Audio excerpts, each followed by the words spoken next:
Managing Change series of webinars. Hope you're all safe and sound in your homes while we continue to bring the world's leading experts to you. Today we have with us Mr. Giorgio Ferraris. Mr. Ferraris started his career in the R&D lab of a German manufacturer of specialty surfactants for pharmaceuticals and cosmetics. He then acquired responsibilities on the QC and microbiology lab and on the pilot plant. His career progressed in business management in the specialty chemical sector for an Italian company active in the field of cosmetics, pharmaceuticals, plastics, and others. He then moved to the US, where he worked for 8 years as executive vice president, still in the specialty chemical sector. Back to Italy, he joined the largest printing and publishing company and remained in the graphic and packaging sector for a few years. In 2013, he joined Fine Foods and Pharmaceuticals, a company listed on the Italian Stock Exchange, where he is currently holding the position of Chief. Mr. Ferraris was a university degree in pharmacy and has attended executive courses at Harvard Business School in finance and strategy. Welcome, Giorgio. It's such a pleasure to have you with us today. It's my honor, privilege. Thank you for having me. Please spare your time. So how are things there? Has anything settled down yet? Working on it. Still, yeah, we are not out yet. We are still, the lockdown will continue for 2 weeks still. And, well, we are cautiously optimistic.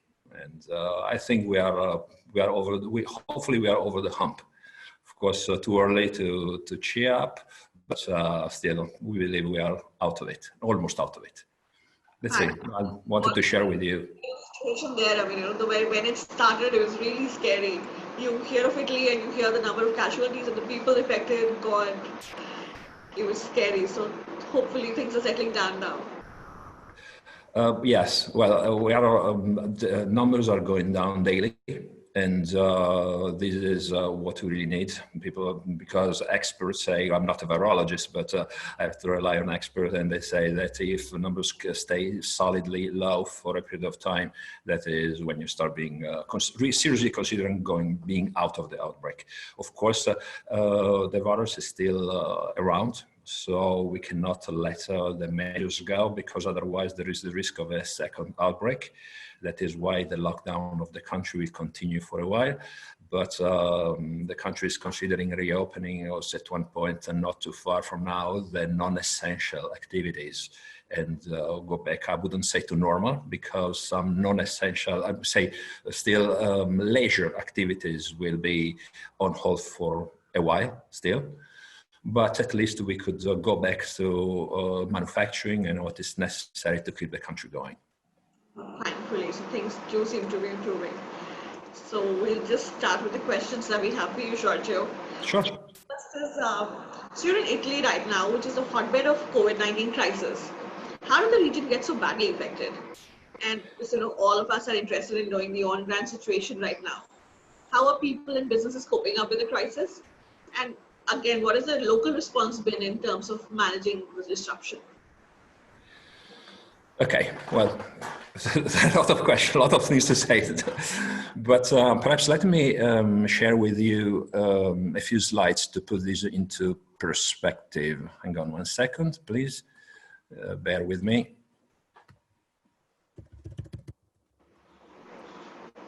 Sorry, here we go.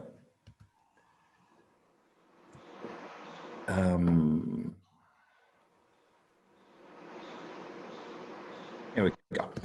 Okay, first of all, we're talking of a tiny country, because Italy, compared with India, with many other countries, is a small country, relatively highly populated, but that tiny pier in the Mediterranean Sea is what we're talking of. That is where Italy is inside Europe. And I wanted to put Italy into perspective with the Hubei province, that is where everything started. And odd enough, the population of Italy is about the same as the Hubei province. And so the density of population in terms of people per square kilometer is about the same. I think a major difference is that the GDP, so the gross domestic product generated by Italy, is substantially higher. I think this could be a first thought, because apparently if people move a lot because they generate a lot of revenues, if you business, evidently there is a higher likelihood of contagion. So the mobility of people turn out to be evidently a key point for the outbreak. You may have heard on the news magazines talking of Lombardy. Lombardy is the most industrialized region of Italy and is located in northern Italy. I've highlighted it. Northern Italy is the most dynamic part of the country from an economic standpoint. And so let's put also Lombardy now into the context of the rest. So Lombardy is only 10 million people, so 1/6 of Italy and Hubei. The population, though, is more concentrated because we are talking of 420 per kilometer, so that's twice as much as Italy. But the GDP is 418 billion. These are 2019 data, compared with the 578. So 1/6 of the people of the Hubei province created almost 80% of the GDP. So that means that what I was talking about, the concentration and the amount of economy that is generated is directly proportional to the outbreak. And if in fact we consider, I didn't bring that because otherwise it would too cumbersome, but some part of Italy that are more rural, the amount of cases is much lower. So the mobility of people and the creation of value in terms of economy is an essential part of the outbreak. Let's dig it even deeper. Let's go into the center of Lombardy, that is the province of Bergamo. And I'll explain you later why this is relevant, besides the fact that it's where we are located as Fine Foods, but there is something into this. I think it's important to share with you what is the incidence of positive cases per million. And this is where we are up to 2 days ago. See that Spain, that is the highest, the country in Europe with more cases, is more than 3,000. Switzerland, Italy is 2.3 thousand. The US at 1.3 cases per million, still going up very, very rapidly. But the province of Bergamo was a whopping 8,600. So amazing is that almost 4 times the whole country of Italy and almost 3 times what is now Spain.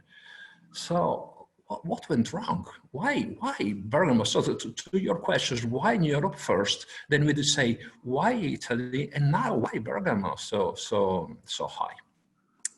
Well, I think it's interesting to see the evolution of cases, because when we consider a wide territory, there are pluses and minuses that offset each other. So when you believe you understood a curve, in fact you did not, because perhaps in one cluster, in a hotbed, it goes down, but there is not a hotbed that goes up. And the wider the territory and the more effects and pluses and minuses you got. So really it's difficult to grasp what is the curve of the outbreak unless you take a relatively small cluster. And that is why I figured that I wanted to share with you Italy and then Lombardy and then Bergamo. So these are the measures that were taken by our government. On the 4th of April, schools and universities were closed. Then we had the first local shutdown of some parts of some cities. Then nationwide lockdown around on the 9th of April. Then bars and restaurants were closed on the 11th, but nothing happened. The outbreak still went up. And at one point, non-essential factories were closed. And that is where people started taking that very seriously. If you say Lombardy, you see that peaks are much steeper. But if you go to Bergamo, that is where you see exactly the evolution of the outbreak. Because here you're talking of the same community, and you see that the peaks are going up.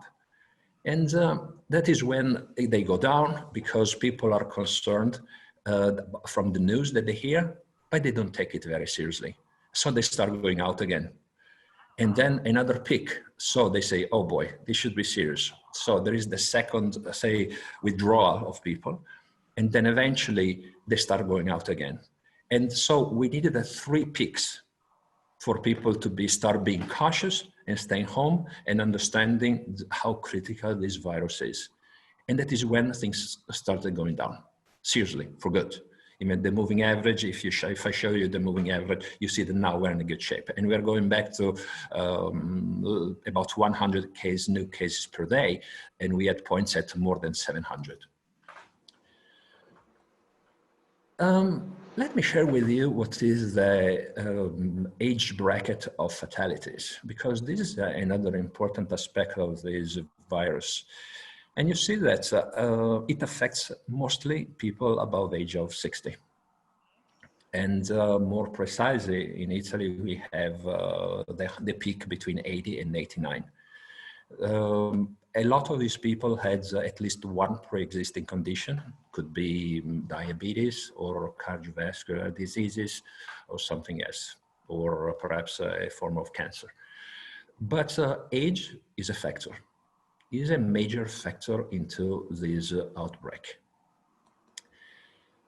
Here's another interesting factor. Difference between Italy and the Hubei province. People above 65 are twice as much, even more. And in Lombardy, even more than that, almost 23%. So that means that a country with an older population is a country that will be affected. Not only that,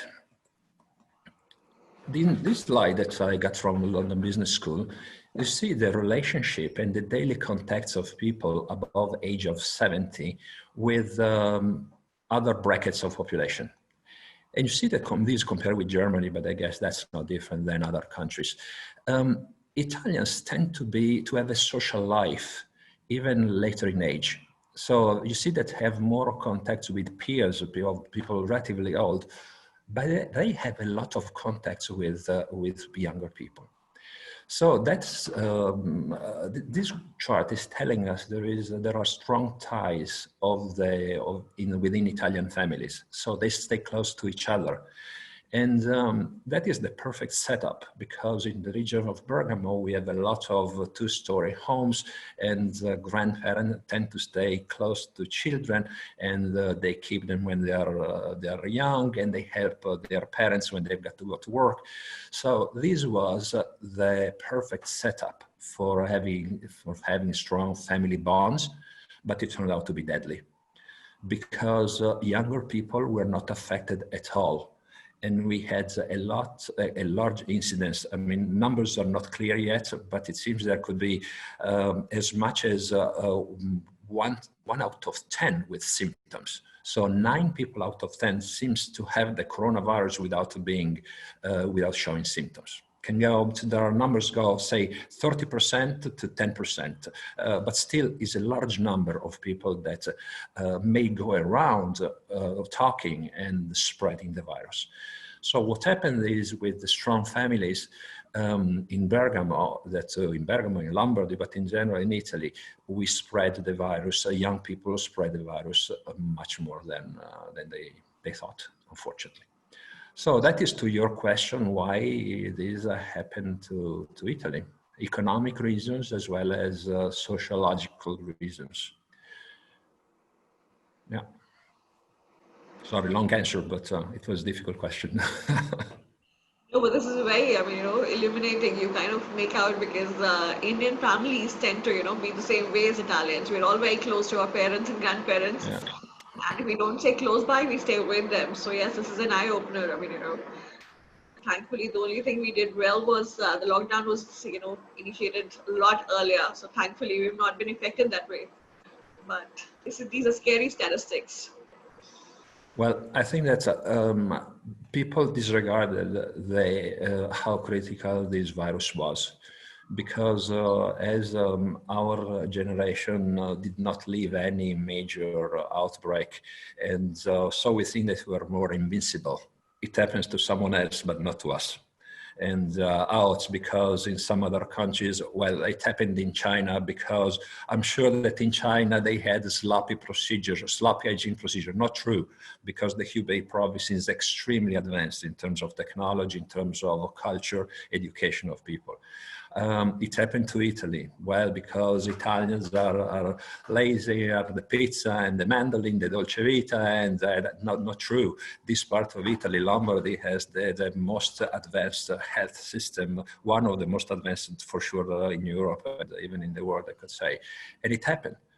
So the amazing part of this was while it was happening in Italy, I was watching the news in the world and I was seeing the soccer games being played with tens of thousands of people watching, or the spring break in Florida, or the Mardi Gras in Louisiana, in New Orleans. And I was saying, how come that people cannot see this? This is happening, this is going to happen, and it happened, and it is happening. And so I believe that even though it are harsh measures, because no one likes to stay at home, but it is indispensable. And so to your second question, what do companies, or did company do to prevent this? I think that this, and perhaps I would add that we have to learn also from this experience, and because I still keep myself and ourselves beside people, unfortunately, who lost their relatives, but fortunate that this was a respiratory disease, because if this outbreak was something deadly like Ebola, we would be talking of something else. So I think that it has been a cold shower, or something that brought us to life, to the reality of life, and how what we have is at risk of these days and can be put in danger very, very quickly. I think that companies in general are disregarding the importance of safety because they consider something that yeah, we're fine with it.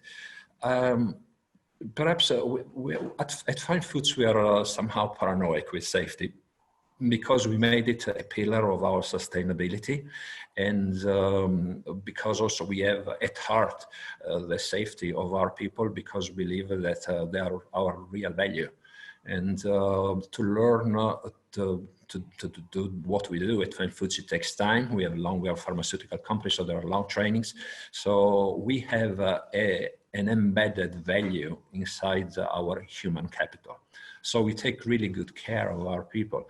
And just to give you an example, we had some time ago, we had a campaign for the safety of our people, because we realized that as a company, we did everything we could, but we got to the point where we could not do anything more. So because people were hurting themselves because they were not following the procedures. So we took some famous paintings. I have an example of two. And we revised them with some safety device, like a breathing mask or the safety shoes. And we printed them on T-shirts and we gave them to our employees. And we said, the translation is, take care of yourself, you're a masterpiece. And so let me now switch back to, to the main screen.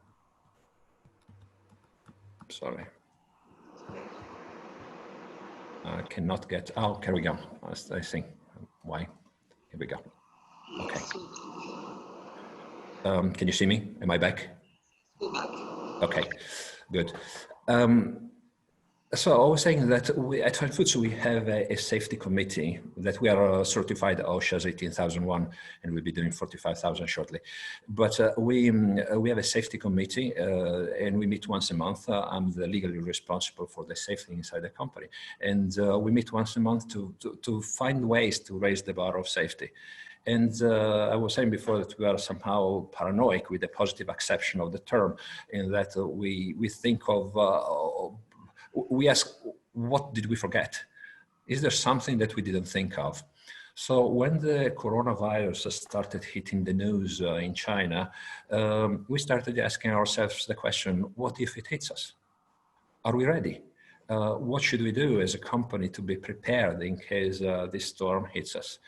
And so we prepared a crisis unit. So in we added our regular team is made by myself to people responsible for safety, the manager for HSE, the manager of human resources. And we added other people that are the head of engineering, because of course something may had to be done from an engineering standpoint, the head of the supply chain, because we had the relationship, where we have a relationship with other entities, and the doctor, the company's doctor. And we prepared the crisis unit, just in case. In the moment that we had the first case, we were ready, because we had prepared ahead of time the procedures that we would put in place in case it hit us. And 2 days later, we had already the first communication, later of the first case, we had already out on our intranet the safety procedures for our employees. And we had already prepared, we gave the green light to the program for smart working. So we had already the order for all the laptops that we didn't have ready to go and all the procedures. So we immediately started smart working for everybody who could do smart working. We made a list of people who had the pre-existing conditions that could be risky if infected, and we asked them to stay home. We asked people who had, were hit by mild symptoms of a flu, like a cold or a sneeze, or they were sneezing, or he had a light fever, to stay home, because we could not know if it was coronavirus or it was a normal allergy flu. Of course, period was not the best, because in spring you have the pollens, you have allergies, so you never know. But just in case, we prefer to be on the cautious side. But I think that is basically what we did. And so far, we do not have any positive case inside Fine Foods. And because that our preventative measures that eventually at the beginning it was simply, if you have the symptoms, stay home. If you come to the factory, please stay, keep the distance with other people, wear breathing masks, wear gloves. But then eventually we increased the level of the measures that we were taking. As an example, we reduced the shifts from 8 to 7 hours. And because we used the time between the shifts to sanitize the changing rooms and the canteens, because we realized that people are protected inside the manufacturing rooms in a pharmaceutical plant, but you're weak in the risk assessment showed us that the weak point was where they change themselves, because they touch things. And even though there is no evidence of the coronavirus surviving on inanimate surfaces, still for a few hours it may survive. Of course, we could not prevent people from getting infected in their own private lives, because that's their life. Our role was, number one, to make them conscious of how dangerous this virus is. And number two, in case someone got infected, to prevent that the person would spread the infection, the contagion, to someone else inside the company. Of course, if a company had worked hard on safety, has built a sense of confidence with their people, and they would trust you.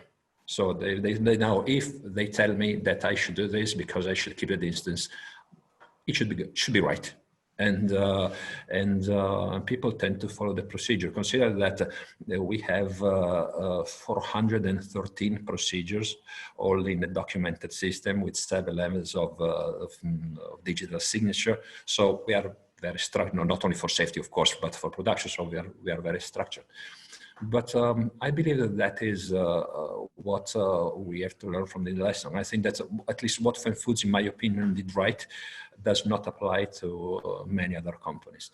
Of course, we are in a privileged position, because being in pharmaceuticals, we are more sensitive to microbiological contamination, to chemical contamination. People under normal conditions, 60% of people were wearing already a breathing mask. Some of them were even using a helmet with a breathing apparatus. So, because to avoid the contamination from active ingredients. So they are used to work under conditions that normally are considered a nuisance. no, I wouldn't say painful, but still, when you have a mask, you cannot breathe well. If you wear glasses, they fog. So people don't like, but our people were used. So we definitely had an advantage into that. But I think that though the real advantage compared with other companies was that we worked a lot on safety ahead of time.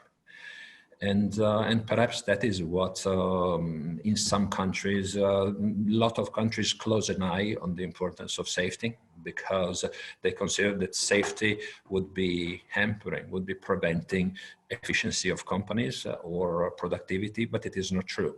Because it is true that the short term, you may want, some companies think that taking a shortcut and spending little on safety, you make little more money, but eventually will fare back very badly. And besides the coronavirus, I still strongly believe that a company that works safely will be more successful in the long run. And that is what we do. And I believe a company. You guys are way more prepared than several countries are still, not prepared to that level. I mean, the kind of, the level of preparation that you guys had done way before, anybody could have done. I mean, it's fantabulous. It's amazing, Giorgio.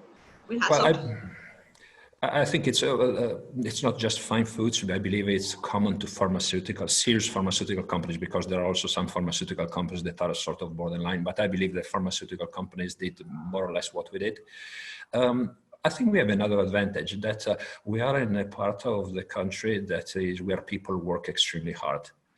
And that, in a sense, was one of the reasons of the outbreak, because in Bergamo, you've got to shoot people for them to stay home, because even if they have a fever, they go to work because it's part of their DNA. So even in that case, some other people who had a fever of 37, they stayed home.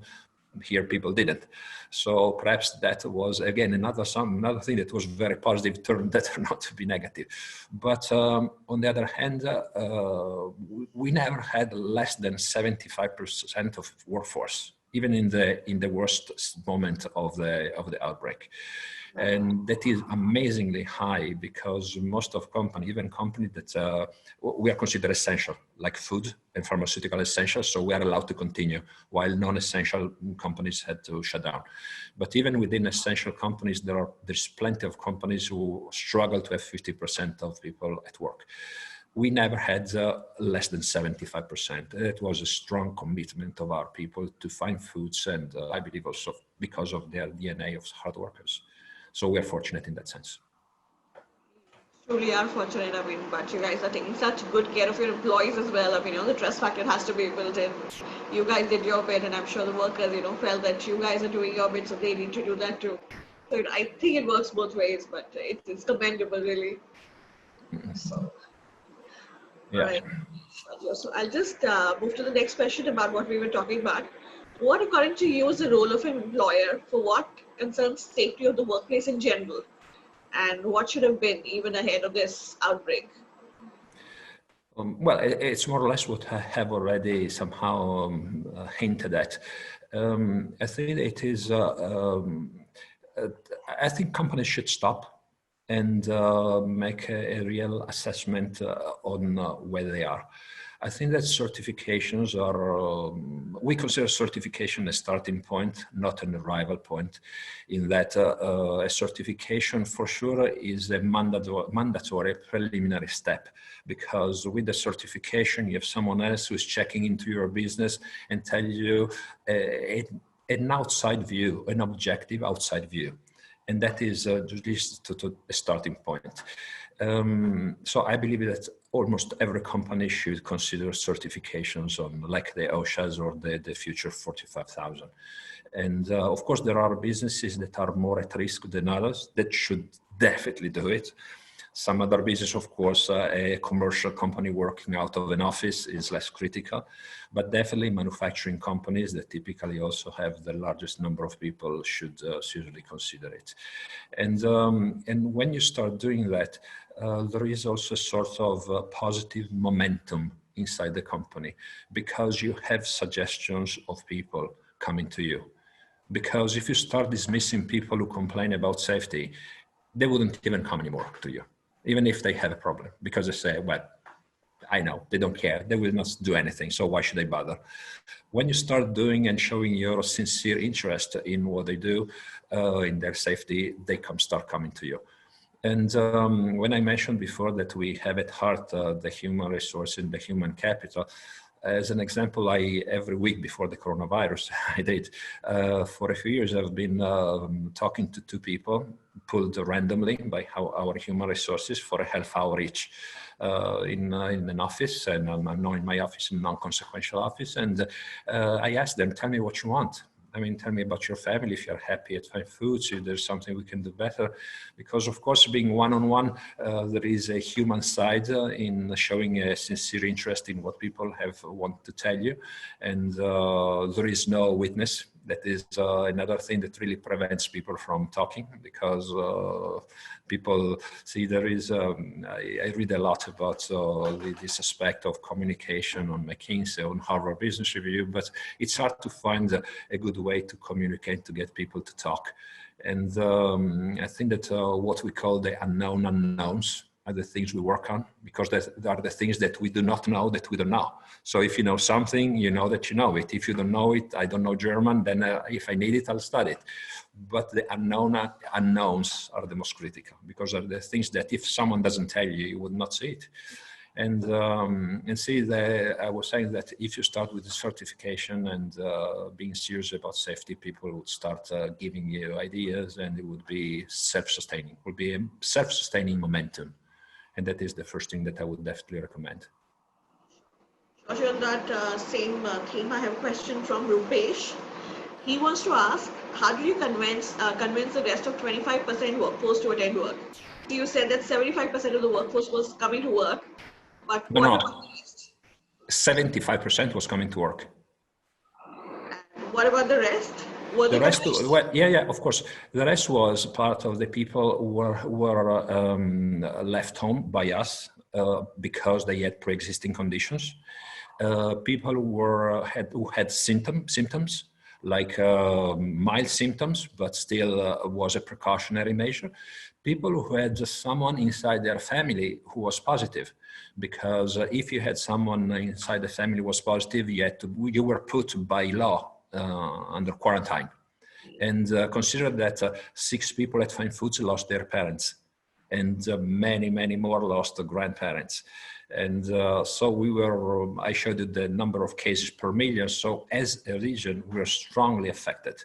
So those were the 3 cases. So pre-existing conditions, mild symptoms, or quarantine because someone in the family had a symptom that was positive.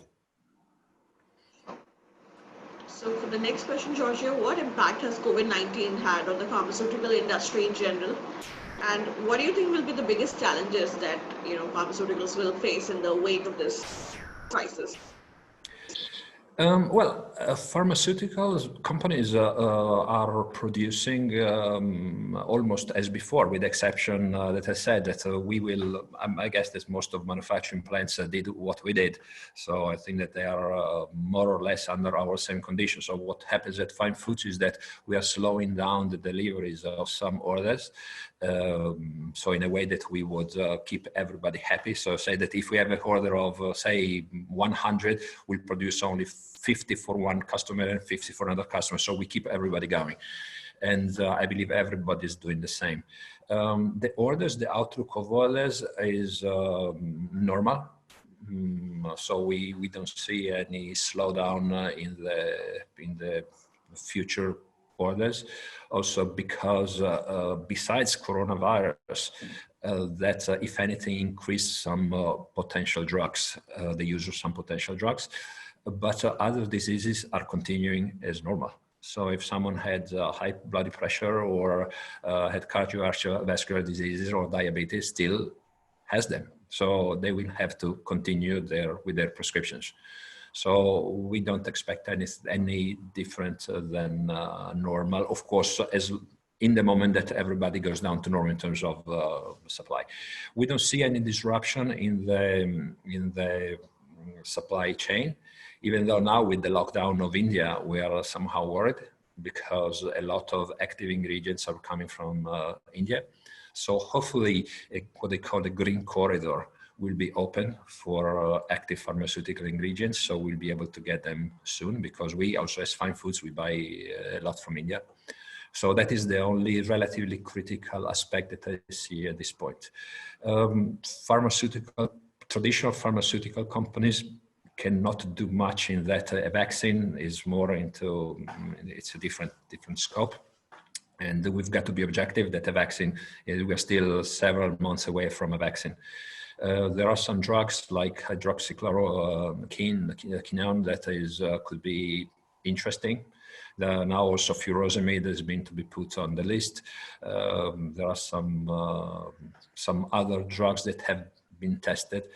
So to your question, I see that perhaps those volumes are on top of traditional business that is not typically slowing down. Sure. I hope that answers a part of your question, Rupesh.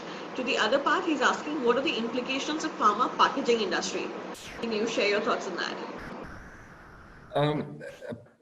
First, we didn't touch on one aspect, that is the contamination of finished products, because at times I'm asked that question, is a finished food supplement or a finished pharmaceutical product per se, I mean the packaging, is it safe?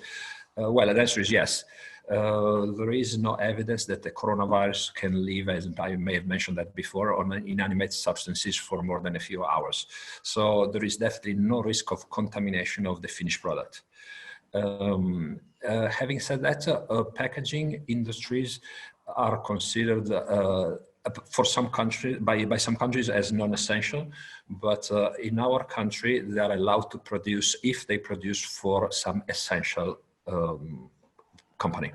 So in other words, even engineering companies, some engineering companies have been shut down, but we can provide a statement on letterhead paper in which we state, of course, it should be a serious statement, that we need their services to continue an essential activity, and they can come to help us. Yeah, and the same is for packaging. So we had no issue of interruptions of discontinuation of supply so far. Great, hope it remains that way. So Piyush is asking, Giorgio, as you guys have done a lot of homework at Corona, can you please tell us how we, India is doing in terms of fighting Corona? And according to you, are we on the right track? Say again, sorry, I'm not sure I got your question. So Piyush wants to ask, how do you think India is doing in terms of fighting the virus? And do you think we are on the right track in terms of how we're working against it? Well, I know it sounds as a paradox, but fighting the virus is much simpler than people think. You got to stay home. As simple as that. It's hard to tell if people, I saw what happened here, what happened in the US, in many other countries. People didn't take it seriously. So people were not staying home. And they considered that they could go out. Oh no, I'm not touching anybody, I'm not talking to anyone. Not true, because eventually you would talk to someone. And because people think, oh, and also there is, I saw some people who are the machos. I'm stronger than the virus. I'll show you that virus will not touch me because I'm a strong man. You must be kidding me. We had people, the parent of someone, unfortunately, of someone who lost the father was 57.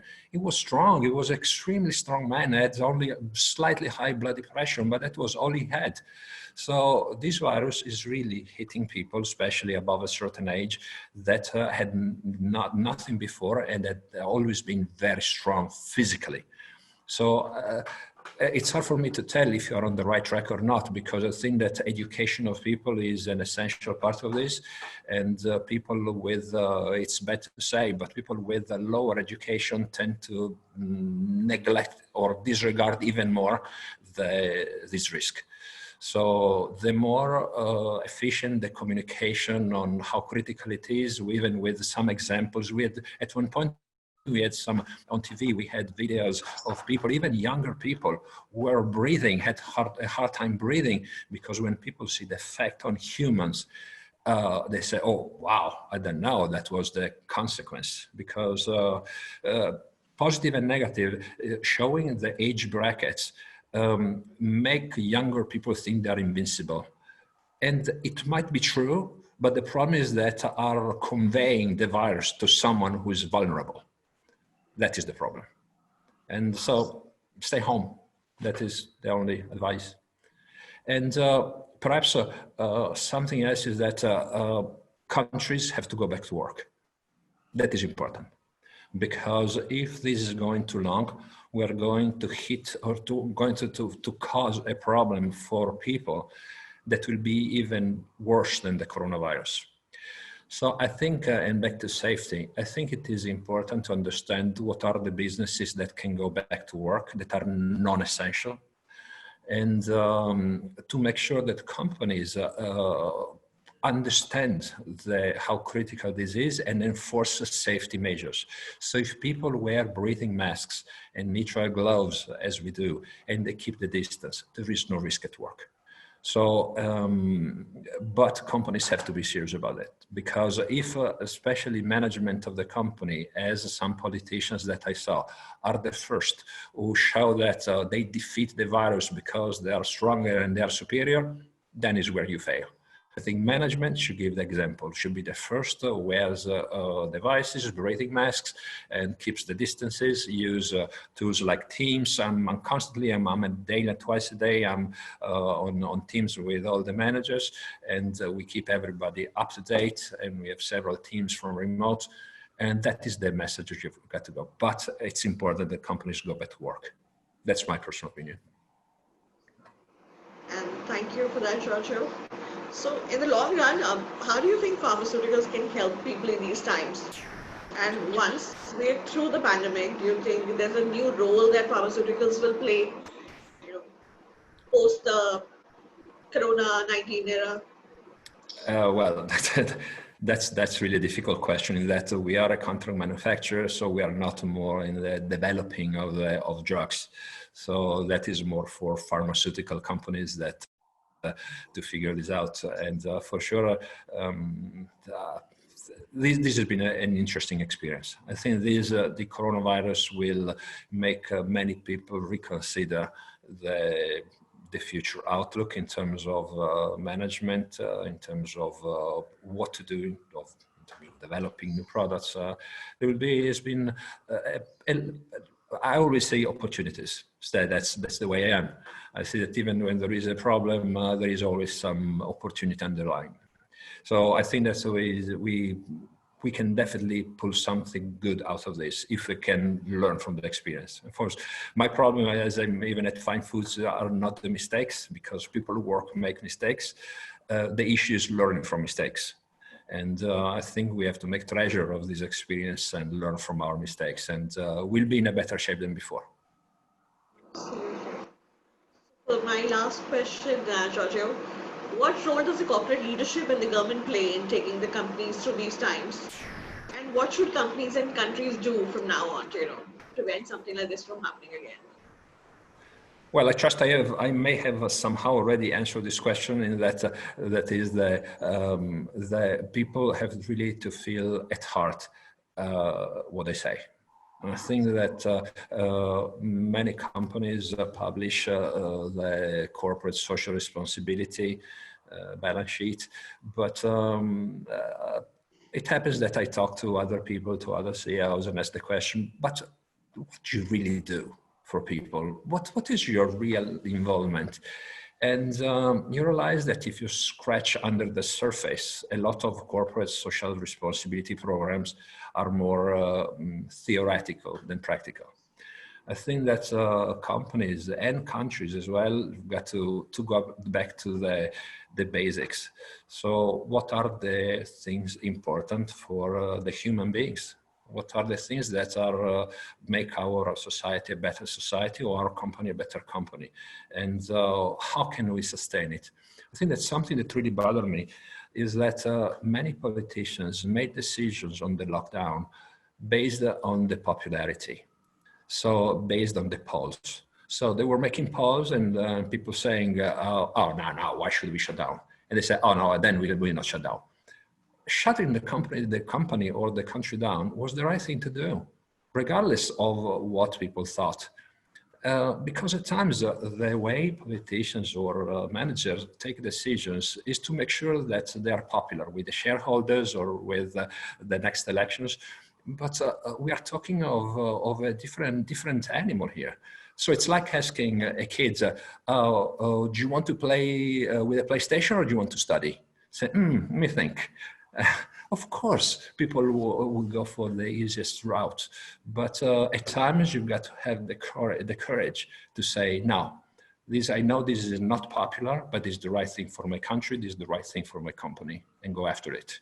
And have the courage. In fact, people who did it, and if they had the courage to do it, they turn out to be the winners of the story. Absolutely. Well, Giorgio, thank you so much for sharing your thoughts with us. I mean, it's been a real eye-opener, and we've all been wondering what went wrong in Italy. How could we avoid something like that? Because the similarities of the lifestyle that we share with Italians. So, thank you so much for your thoughts and for sharing them with us. It's been a real pleasure talking to you.